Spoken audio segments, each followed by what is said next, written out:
नमस्कार, मैं विनोद पांडे शाश्वत सनातन संस्कृत चैनल में आपका स्वागत करता हूं। आज की पुस्तक है श्री विष्णु सहस्त्रनाम स्तोत्रम। चलिए, छोटी सी पुस्तक है, इसके बारे में एक छोटी सी चर्चा कर लेते हैं। श्री हरि, आज की प्रस्तुत पुस्तक श्री विष्णु सहस्त्रनाम स्तोत्रम। ये हिंदी अनुवाद सहित है, गीता प्रेस गोरखपुर से प्रकाशित है। बहुत मोटी पुस्तक नहीं है, पतली ही पुस्तक है। पुस्तक की कोड संख्या है 1801। पुस्तक जरूर पतली सी है, लेकिन बहुत ही उत्तम, बहुत ही अच्छी पुस्तक है। विष्णु सहस्त्रनाम गीता प्रेस से लगभग 6 या 7 तरह की आती है, छोटे बड़े मध्यम आकार की, और शंकराचार्य की भाष्य के साथ भी एक आता है। उन सबों का भी मैं वीडियो बनाऊंगा। ये पुस्तक संस्करण 2078 का है। ये 29वां पूर्ण मुद्रण है। कुल मुद्रण अभी तक ये 3,98,000 हो चुका है। पुस्तक मैंने 2 साल पहले ही लिया था। उस समय इसका मूल्य 10 रुपये था, लेकिन अभी वर्तमान मूल्य ये बढ़ के 15 रुपये हो गए हैं। चूँकि अभी छपाई के और पेपर के दाम काफ़ी बढ़ गए हैं, इस वजह से गीता प्रेस ने अपनी पुस्तकों के दाम भी बढ़ा दिए हैं। सहस्त्रनाम में ये मैं आपको बताना चाहूँगा कि सहस्त्रनाम तो सब अच्छे होते हैं और सब फलदायी हैं, लेकिन 2 सहस्त्रनामों का सबसे ज़्यादा उल्लेख होता है। एक विष्णु सहस्त्रनाम और दूसरा ललिता सहस्त्रनाम।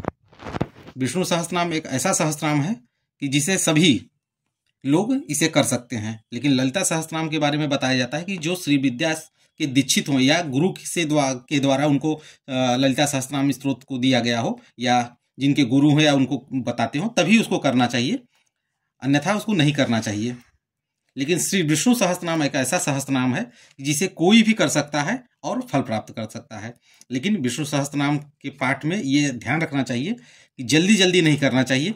जैसे होता है ना कि आप करने लगते हैं उसको और कुछ दिनों बाद आपको एक तरह से कंठस्थ हो जाता है, तो आप फटाफट जल्दी जल्दी पढ़ के कि बस पढ़ना है और पढ़ के समाप्त कर देना है, तो आप 10 मिनट 15 मिनट ऐसा नहीं किया जाता है। शास्त्रों में भी इसका उल्लेख है कि ऐसा करने से फल की प्राप्ति नहीं होती है, बल्कि हानि ही होती है। इसलिए प्रेम भाव से, श्रद्धा से विष्णु सहस्त्रनाम का पाठ करना चाहिए, और ये बहुत ही उत्तम पाठ है। एक अकेला ऐसा पाठ कि जो अनेक फलों को प्रदान करने वाला है। चलिए, अब पुस्तक के बारे में एक चर्चा कर लेते हैं, नहीं तो वीडियो लंबा हो जाएगा अगर मैं इस तरह से बताने लगूंगा। पुस्तक कुल पृष्ठों की बात कर ली जाए तो पुस्तक में कुल 60 पृष्ठ हैं, है ना। तो ये है, पुस्तक बहुत अच्छी है। विष्णु सहस्त्रनाम स्तोत्र का श्लोक दिया गया है, फिर अर्थ दिया गया है। इस तरह से करके पूरी पुस्तक है। जिन श्लोकों का क्लिष्ट लगता है कि समझने में क्लिष्टता होगी, अर्थ समझ नहीं आएगा, तो एक एक वाक्य का अलग से अर्थ भी दिया गया है। ये देखिए, आगे के सभी श्लोकों में एक एक शब्द के अर्थ अलग अलग दे दिए गए हैं, जिससे और भी आप अच्छी से समझ सकते हैं और संस्कृत को भी समझ पाएंगे। ये अंत के पेजों में, ये 2 पेज में, एक में ये धर्म से लाभ और अधर्म से हानि नामक पुस्तक से कुछ मुख्य बातें यहाँ पे दे दी गई हैं। तो ये भी पुस्तक बहुत अच्छी है, उसी के बारे में कुछ यहाँ पे बताया गया है। और उसके बाद इधर गीता तत्व विवेचनी नामक पुस्तक से भी कुछ बातें बताई गई हैं। ये दोनों पुस्तकों का भी मैं आपको बहुत जल्द ही वीडियो बना के दूंगा।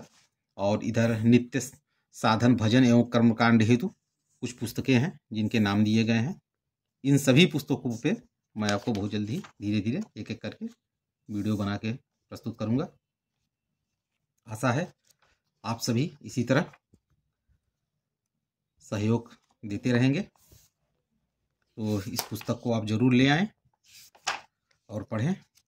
इसी के साथ इस वीडियो को विराम देते हैं। अगले वीडियो में एक नई पुस्तक के साथ प्रस्तुत होऊंगा। तब तक के लिए नमस्कार।